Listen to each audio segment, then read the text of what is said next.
G'day everyone, it's Matt Deaner, the CEO of Screen Producers Australia. Today I'm with Melissa and Ryan from Factor 30 Films. G'day guys, how are ya? Hi Matt. Hi Matt, how are you? Good. It's really good to see you. Looks as though you're at home. You've got the, very important painting behind you. I'm going to just switch off my ears probably, right? And if you've been working from home the whole time, if you've been in your office, what's been happening as a day-to-day layer? Well, this is the beautiful Hammersley Ranges behind us. This is the Pilbara, mate. This is keeping this country afloat. And we're working from home. Where would the rest of Australia be without WA? There we are. But we're working from home today, even though we have just moved into a new beautiful office down in South Fremantle. The people next door are doing renovations, so we don't want to hear these angle grinders as we're talking. I don't know, this is a bit self-indulgent, but I remember the first time I met both of you, but Melissa, I think you had your child with you and we met at a coffee shop near around the corner from your house because you were working from home and you just had your baby, or it was very soon after. Jessie was 2. Yeah, but it was that process though of working as best you could throughout this period. And it reminds me of a little bit of how COVID kind of, those skills of working out of cafes or the back of everywhere and need to be a bit adaptive is kind of probably set up probably a decent working practice for the rest of the nation. And we've already got it because that's what we've been doing all these times. So anyway, can you give us a little sense of what you've been working on during this period and the slate that you've got at the moment that we want to share with everyone? So, I mean, you're right, Matt. As parents, we are used to this juggle. But I think what happened for us when COVID hit was that we were really, really fortunate that we just received development funding for a comedy drama that we'd been working on, as well as a comedy series. We'd done the writers' workshop in February. Okay. And then when the lockdown hit in March, it didn't really affect us because we were, in full throttle with development. So it worked to our advantage. Can you talk about those two projects and have they been announced in any sense publicly, or are they a little bit behind the scenes at the moment? Well, Screen West has announced the project Emerald Way, which they funded for full development of a first draft script. Right. Which is fantastic. We now have that, which has already been pitched. We have a pitch document and a script, which is really helpful for the international market, is to have that pilot episode. We also had received alongside... That was a series, Emerald. Yes, comedy series. Mm-hmm. And we'd also received development funding from Screen Australia with our co-producing partner, Film Depot, so that's Louise Smith. So we were at the final stages of completing the script and the pitch package, and we just took the opportunity to spend more time on that and give it more creative time so that we had a better project and a stronger project to pitch rather than something that was, good, but we made it excellent. So I was really happy about that. And the last few times I've seen you in the flesh has been, I think maybe when you've been, or at least some of them have been in Sydney doing a couple of those writers' rooms. Can you just talk about that process entirely? Are you working with writers around the country? Is it sometimes you want to be here to do that? Sometimes you've been able to do it. Is it changing the nature of how you do a room at the moment? Well, I haven't been in a virtual room yet. So the only virtual experience I've had over these last 6 months has been a read through, a table read. Right. So I can't talk to what it might be like to do a writer's room virtually, but I do have to say there's nothing like being in that room and feeling, the excitement of ideas come forth and the way people bounce off, those ideas that bounce back and forth. There's something very exciting about sort of the energy in the room. Yeah. And certainly on the table read that I was on, it was fabulous. And especially for me being in Perth and everybody else being in Sydney, it was great because I could be there. But there was just that little, it's that little thing that you can't quite put your finger on. I know. And I think we're all the same. We all want to be with people through creative processes, but even just connection layers are really impossible Yeah. or not impossible, but they're very difficult or challenging in different ways because of technology. Did you also, can I just check, there was a various support packages that came through from WA, it seemed, for the industry. I don't know if you were directly beneficial of that, benefiting from that, but are there some things you've observed about the way that WA itself handled, the response to COVID? We've talked to a few other people about this, but I'm interested in seeing your lens on it. Yeah, we did receive one of the Screen West support packages, and Screen West were amazing. They were very quick to move, and they moved in a fashion that enabled the agency to support below the line technicians as well as above the line, but principally production businesses and producers. So we were lucky to get a small package in that regard, but enormously impressed with how quickly the agency moved.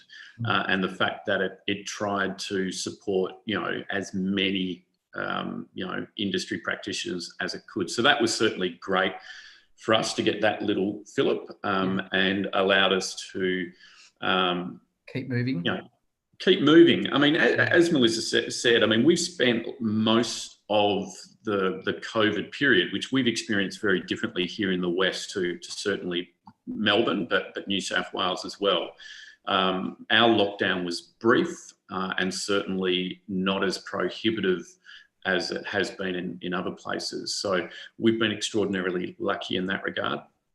And you two, given that you both work together and live together, and share a family and a business together, I would have thought your lockdown's like a day-to-day lockdown anyway, right? You can't escape each other at the best of times. So it wasn't much of an impact. But look, and it can be though. We have 2 school-age children. We'll drop them off at school, and you get a phone call an hour later saying, Jessica has a headache, has to come home, and then suddenly you've either got a kid in the office or you're working at home. So those kind of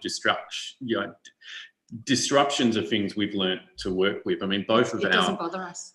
Both of our kids' arrivals corresponded with productions. We had 2 productions that literally had creches for Melissa and Baby, where we were in full flight producing films. So, that's been, 15 years of our life. So we've kind of got our head around that part of our industry. Yeah, that's actually, maybe I know that sort of seems like breakthroughs, and there are in a narrative sense, maybe, but what you're talking about is something that you've probably been designing in the way you've been working to be adaptive and coping with all of the pressures of parenting, motherhood, fatherhood, all the rest of it in a way. Do you think, it's nice to have that story actually that's been going on for a little while. And yes, there's probably been problems and we need to kind of address on other environments, but I guess that's the benefit of being the producer, isn't it? You get to decide some of these things if you're affected, and that's good learning. Well, and it's good. Look, and it's happened in the last few years. It's good to see the industry evolve, and people be more accepting working mothers and trying to put in structures and systems that allow, women in our industry to stay involved. It's really, really hard, and we've got a lot better at it, and we've got to go further. But I can certainly recall at least one of our productions crew coming upstairs to where the office was, and there was a cot with a baby in it, and more than a few eyebrows raised. We had actually set up a parental room, so any crew who wanted to bring their kids in could. Which show was this, Mel? This was on Blame. Yeah, so this is 10 years ago now. This is baby number 2, Jessica. Okay. So there were lots of key heads of department at that time who had kids, and we wanted to ensure that those professionals who are at the top of their game were still working. So we provided an environment that if they wanted to bring their kids to work, they could. Brilliant. Worth us celebrating that. I know it's a bit of a detour, we hadn't, but I just think that's great. And it reminds me, because there's been, bits of not particularly great news necessarily, depending on where you sit in the industry recently, but there was a piece that came out from Screen Australia that Joe Werner was fronting as the chair of, basically the gender equality measures had been working, and there were just changes that were very evidentially, be able to be pointed to say that things were changing and for the better. So it was good. Yeah, sorry. Anything like let's just also just think about what Factor 30 is doing.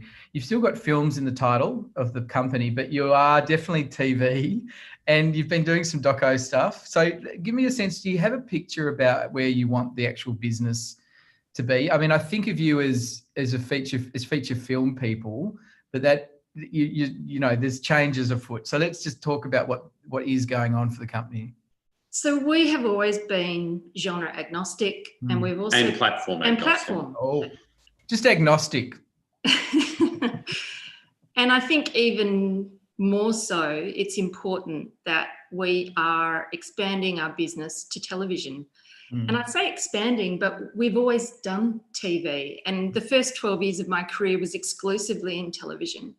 But when I moved back to Western Australia, it was very difficult to get TV up here. Yeah. And we diversified into film, but then we became known as feature filmmakers, which has a great irony in it, because it was a learned thing for us is to move into film, because we were always TV.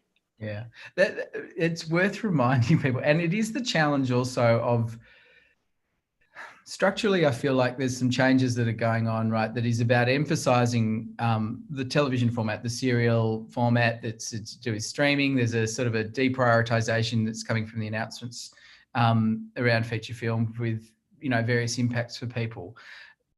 The risk, I think, is that impacts different people differently, and communities that are built around and maybe having more. You can talk about the challenge of working in television from WA. I think that's true of most parts of Australia, other than probably Sydney and Melbourne, unless you have a big investment, such as the Heights from the ABC in the market with Matchbox in Perth. But otherwise, there isn't the same level of infrastructure, perhaps, or there may be the same relationships. Do you want to just talk about the problems? Well, I mean, traditionally, late 80s through the 90s, WA was largely known for children's television. Yeah. And had some great producers and companies working.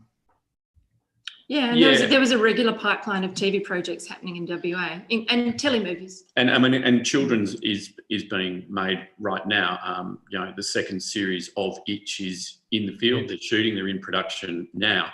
I mean, we might, Matt, get to where children could be heading shortly when we talk about the mooted changes, you know, that the feds have recently announced. But children's has always been important to Western Australia because, you know, right now you've taken daylight saving, we haven't. We're 3 hours behind on the clock.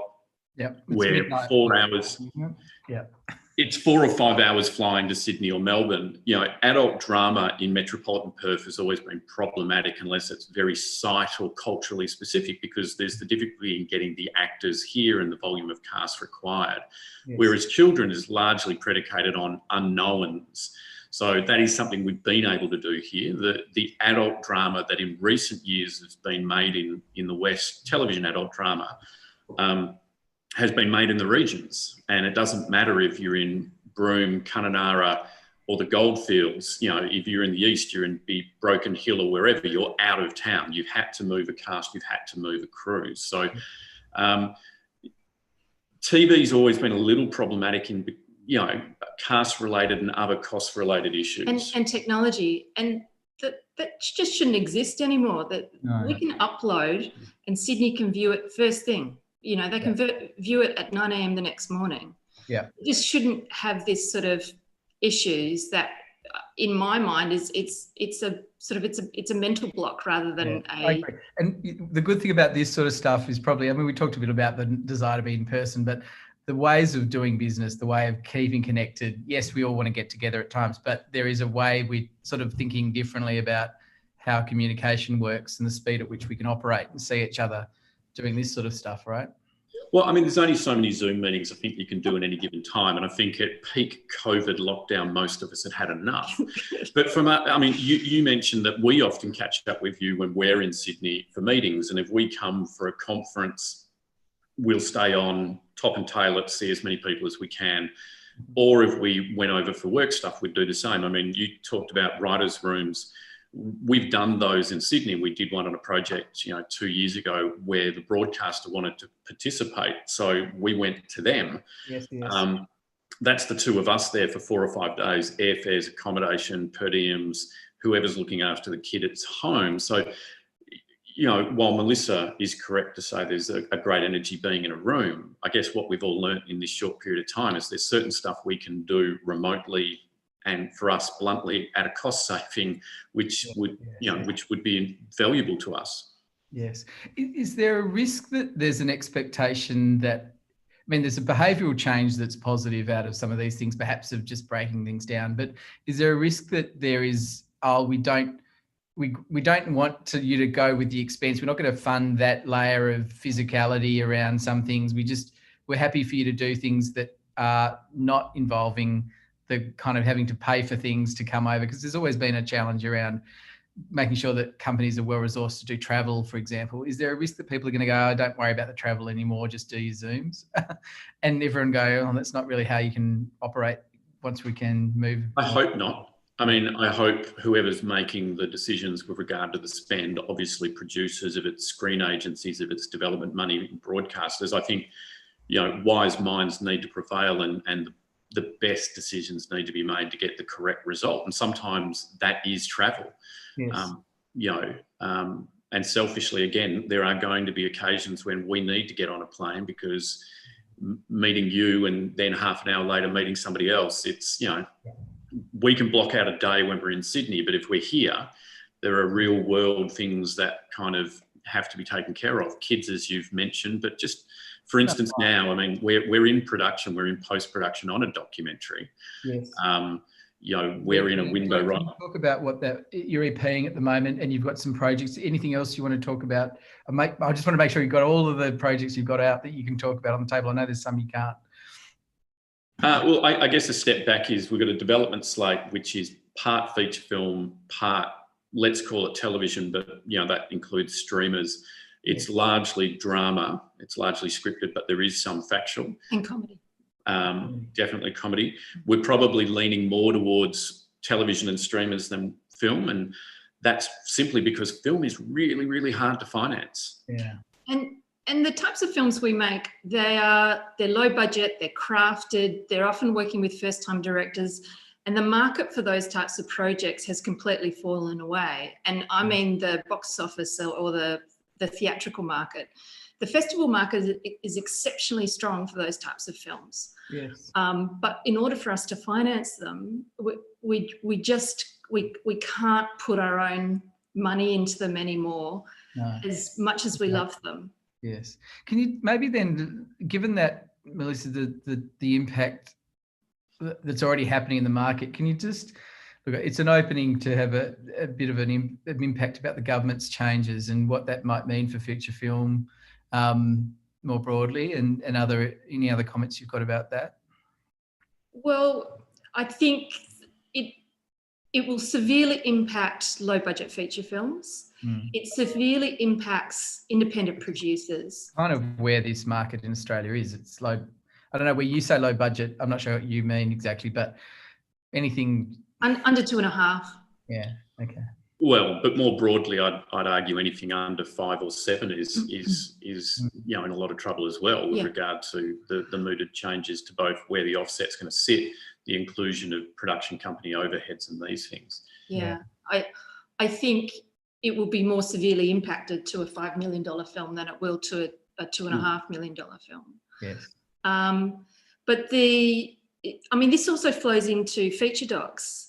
Yes. And the project that we're working on at the moment is a 2x1 hour for ABC, but it also has a feature film delivery, which we're doing for festivals. And this film, had we decided to use the offset, it sits in that, you know, on the margins of that bracket.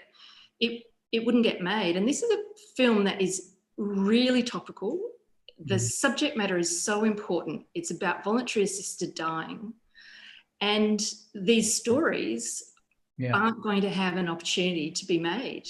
So, presumably you're talking about something that isn't hitting a threshold yet of offset. So and you're probably in a PEP area or whatever, but then now we've got this challenge where PEP dried up for these for docos, or that was going through a challenge anyway, Screen Australia, and if the legislation goes through as it's being proposed to go to $1 million. There's a huge amount of range for documentary in that bucket, particularly it's actually a sweet spot for financing really interesting stories. Look, I don't know the figures, but I would argue, or I would imagine at least, the greater majority of feature documentaries probably fall under $1 million and above $500,000. So they're in an awkward place where they don't get PEP, and if the changes come in, they don't get the offset. They've also, a lot of them rely on the Gallipoli clause too. Some of them. Yeah. Sorry, but I guess there's devastation. You can hear it in our voices and the way we're feeling about it. There's just a great loss, and if there's anything we can do to mitigate what the policy changes are, we're 100% behind SPA if that's something that you're going to advocate for. I mean, my frustration, Matt, in that regard is it's a space where newer filmmakers get a break, where people take a punt because the budget is low. And it's where some of our very best established documentary filmmakers with extraordinary track records are working, because they take on passion projects. It takes a lot of time for them to get them up.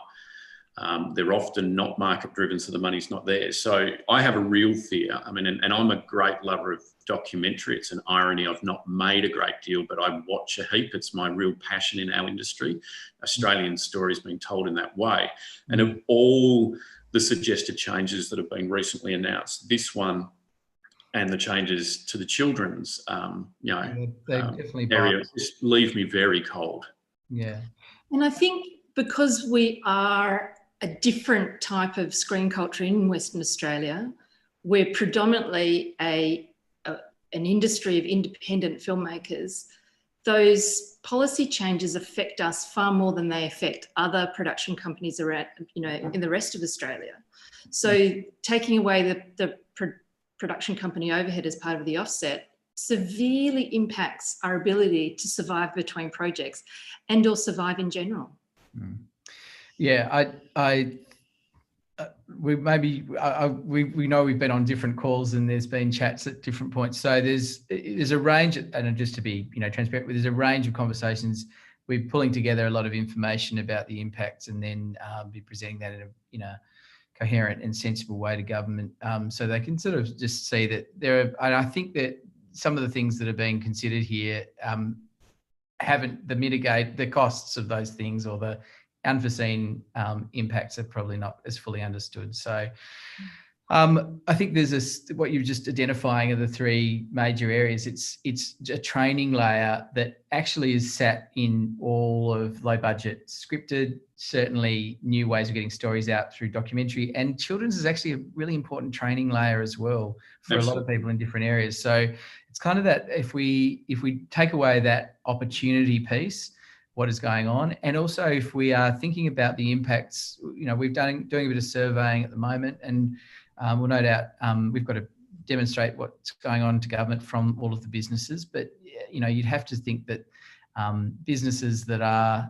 smaller are going to be impacted from some of these things more. And what you're identifying is that smaller businesses are sitting in different parts of the country, including WA. So that's I think that's a logical outcome that probably people who can just see what's going through is going, okay, that's going to be a difficulty. Is there, I don't know if the WA industry, particularly, well, maybe this is the Screen West, they were active in the discussions with government, I would have thought, in the lead up to this, and because I think that, I don't know if WA put in a submission, the actual agency, but I'm interested in what the agency and others are doing at the moment. There's a lot of conversation in response, but there's a bit of conversation about infrastructure and, trying to, I think it was a piece of work to look at an opportunity to put people and employ people across the state. And a studio has been mooted and very, very forwardly being discussed as an opportunity. Tender process is out. There's also, I think there was concerns that when the money that the government was suggesting for, or is announced for international films was coming through, 400 million over 7 years, that a state like WA that doesn't have a major studio would be missing out on some of that opportunity. what are you like? Are you getting a sense of where that's at the moment, and whether it's going to be a salvation for the industry in WA, or how are you viewing it? There's probably a couple of different layers there. I mean, many people listening to us or watching us would be aware, others won't. Our state government has run an expression of interest process with regard to screen industry infrastructure, so studio and other necessary, related infrastructure. That process has closed, so the government is now reviewing the submissions it received. My understanding of the timeline is early New Year, whether it's end of January, early February, they will announce where they're at. Something is happening. Something will happen, Matt, I think is the blunt reality of it. Our Premier has announced I think it's $2 billion with a B infrastructure commitment over the next handful of years, partly as a COVID response, but just in general with regard to jobs and growth, as governments love to say. So as a part of that commitment, they've identified the screen industry. So something will come of it. It's great, actually, that they've done that. But it's not all sort of thinking. It's the arts layer is. So it reminds us actually that WA has got a rich history through Lottery West and government approaches that they want a blooming arts industry in its broadest sense, including a screen industry. So that's positive. Absolutely. I mean, the trick is now that we get something that is fit for purpose, that they appropriately consult with industry experts, and we get a facility or facilities, who knows, that does what it says on the box. It's also important, I think, certainly for producers like Melissa and myself, that it's accessible to smaller independent productions. I mean, often what happens with large studios that have had large amounts of money spent on them is, the price point to get in is cost prohibitive to the greater majority of work that the producers locally in the area make. So if studio infrastructure allows WA to compete for the bigger international projects, fantastic. That would be a boon for local film technicians, and that would allow us to grow our crew base. That's a fantastic result.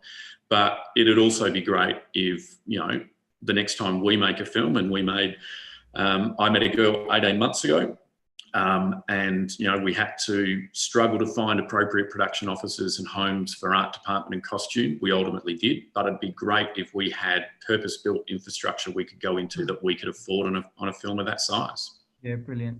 I think that's really important, that the ecology is built in a thoughtful way, because there's risks associated with this that you're getting at, which is essentially sometimes, and maybe I'm saying more than you, but the infrastructure starts to take over as the piece, when in fact that's a facilitator of an industry to be able to be stronger and better. It's not the destination, it's a facilitation of the things we want to see, and that's probably what we want to make sure is having a healthy creative industry isn't just relying on those big productions. We've always talked about the nature of this industry is built on the back of small businesses taking on some risks and building intellectual property and being able to kind of keep that layer going, because that'll keep the protein in the industry, as well as you want the sugar hit occasionally from big shoots like we see in a few places. So is there anything we haven't talked about that you wanted to make sure we'd mentioned today? I'm conscious of you've got a very busy, look, day-to-day life is busy anyway, but you're probably itching to get actually one of your shows, well, apart from the fact you're shooting at the moment, up and going. And I don't know if you're sort of waiting on a number of decisions at the moment, or where you're sitting in the process of getting action on the next, I don't know what you imagine might be the first thing on the blocks. We are waiting on an announcement on a project which will go into production next February. So that announcement will happen next month. So we can't tell you anything more than that, but it's very exciting. Oh, come on, let's just do it. No one's. Okay, that is exciting. And would you imagine that's in production this year, or is it going to wait till next year to start shooting? Yeah, so it'll go into production next year, and I've been invited onto that project. So not ours to announce, mate. Oh, damn it. Okay, well, that's exciting. It's good. I mean, and we're in a great place with the documentary. Again, Melissa and I are producing the documentary, but it's for Virgo Productions. Kathy Henkel, long-standing, very well-regarded, well-credentialed documentary filmmaker. She is writing, directing and producing with her daughter, Sam Lara, a fantastic emerging filmmaking talent here in the West. And as Melissa said, it's about voluntary assisted dying and this remarkable story they're telling about Laura, Kathy's mum, Sam's grandmother, and the course she went down to end her life early. A cut went to the ABC this week. I'm expecting some notes from the fantastic Stephen Oliver soon. Stephen, if you're watching this, you should be watching the cut. And we're really near... Well, only one positive notes. No. And we're near picture lock on that. And that's been fantastic working on that, to be physically doing something during COVID, and great to be working with Stephen and the ABC, who have been amazing. Really good to work with. Good stuff. We should give a shout out to all the broadcasters, and I dip in and out of these things, that they've, and occasionally they've been on our takeaway series, but they have been very stoic. It's been very challenging, I think, at the ABC, particularly during a period of dealing with a number of the cuts that have effectively come through in different departments and others. So, you know, it's a nice way to give a shout out to those guys. Well, sorry, Matt, just on that, you talked about various things earlier. This project is a result and part of the way the ABC responded nimbly to the onset of the pandemic as well. This received its funding through the Fresh Start initiative, where the ABC was able to repurpose some internal funds and either develop or help things physically go into production. We're a beneficiary of that. So, yeah, I mean, given all the pressures the ABC's under, that they were able to do that. And we're making a show because of it. It's great. Yeah, I thought that was a really, look, it was money that was able to be leveraged in some ways to get out the door for the ABC, and assist the industry immediately. You know, who knew what would come of it? It's really great news that good things are coming of it. You know, so look, that's just great. All right, and look, in terms of travel, you know, I think you've gradually opened up your borders to let people in. I know that it's happening all over the place. We are optimistic, of course, that we'll be able to see you on the East Coast sometime. But I'm, of course, as most of us who get a chance to travel the country and engage, we've missed seeing the WA community recently at the film festivals that are happening. And I do hope we get to see you soon. Screen Forever, Gold Coast, February. That would be a good time to see you. And we'll be in production. Oh no! God. And by all reports, our border will still be hard, so we can leave, but we've got 2 weeks quarantine on when we come home. So, you know, it's a blessing and a curse, this hard border, and it's fabulous that we can wander around freely and not feel the effects of COVID. But, you know, the downside is, if we wanted to take that trip to Screen Forever, we then have to go into quarantine for 2 weeks on return. So we're going to need to see what changes over the period. And I'm, of course, optimistic that certain things will change post some elections in different parts of the country. But yes, look, until we do that, I'm good that you're in production anyway, so that's a good thing. I look forward to seeing you next time we do. And good luck with everything you're doing. You're such a great couple. And the company always does amazing work. So onwards and onwards for you guys. Thank you. Thank you. And thank you to SPA. Please keep doing the great things that you're doing. Fight the good fight. There's a bit of an uphill on some of this, but we will not be giving up. No, we can't. We appreciate everything.